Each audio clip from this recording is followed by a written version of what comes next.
I can confirm that California gave this individual a license, and it is something that the Department of Transportation has already looked into. I know Secretary Duffy, who's doing a phenomenal job, has spoken on this many times in the crackdown that the Department of Transportation is taking on these licenses that are wrongfully being issued to people who clearly do not deserve to uphold these positions.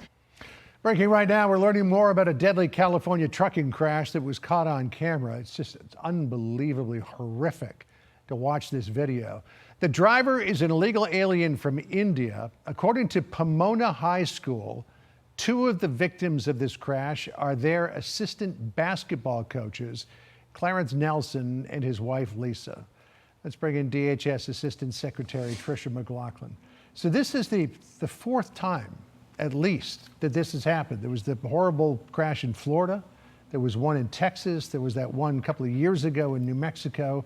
And now this. This is the suspect, Jashanpreet Singh, 21 years old, an illegal alien from India, crossed the southern border illegally in 2022, caught and released, paroled into the country by the Biden administration, and then just now arrested on suspicion of gross vehicular manslaughter while intoxicated. People, I think, rightly are sitting at home saying, how does this keep happening, Tricia? And it keeps happening. We just saw this last week out of New York. John, you might remember that there was a commercial driver's license given to an individual where his name said no name given. The fact of the matter is these sanctuary city politicians are putting public safety at risk. This individual was intoxicated while he's driving a big rig vehicle, incredibly dangerous. He entered, as you said, in March of 2022. He was released into the interior of our country by the Biden administration. These open border policies, John, we're seeing every day they have deadly consequences. You know, we talked to the Oklahoma governor, Kevin Stitt, 2 or 3 weeks ago, and they conducted a sting operation at one of their highway checkpoints. Oklahoma Highway Patrol was involved as well. And apparently they found 120 illegal aliens in that sting operation. And he told me that 20% of the commercial driver's licenses that they examined during that sting were invalid. And people at home have got to be saying, wait a second, we're on all of these interstates with all of these trucks and 20% of the drivers had invalid licenses?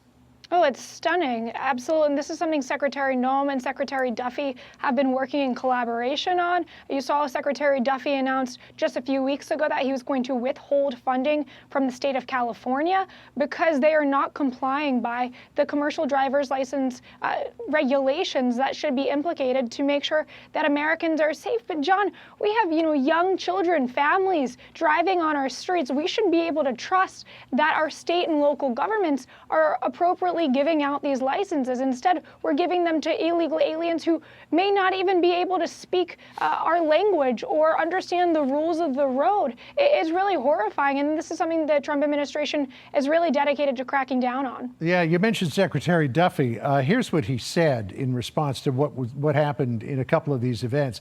He said, this is exactly why U.S. DOT has withheld $40 million from California for failure to comply with our rules to protect drivers. We cannot allow our roads to be a dangerous place. We've got a tree of monitors in here. We just noticed that Gavin Newsom held some sort of news conference, some sort of press availability. I doubt if he was asked about this, but it is rather curious that we have not heard from Gavin Newsom about what happened with this horrible crash. No, we haven't heard from him yet, and he fails to address it time and time again. But he continues to put politics ahead of public safety. These should just be basic measures to make sure that those who are given really a huge responsibility to be operating these massive vehicles on our roads, that they can be able to understand the rules and regulations that are out there, that they can be able to understand the road signs. So whether it be the fact that he's vilified law enforcement or the fact that he's tried to obstruct law enforcement, aiding and abetting criminal illegal aliens. Time and time again, we're seeing with Governor Gavin Newsom, he fails to do the right thing, and he puts politics ahead of the public safety. Real quick question. Is there anything DHS can do to get these dangerous people off the roads? we're continuing to work with Secretary Duffy and also look at legal implications. What can we do with the Department of Justice on this matter? All right. Tricia, great to see you. Thanks for dropping by. Really appreciate it. Thanks for having me. Hey, Sean Hannity here. Hey, click here to subscribe to Fox News YouTube page and catch our hottest interviews and most compelling analysis. You will not get it anywhere else.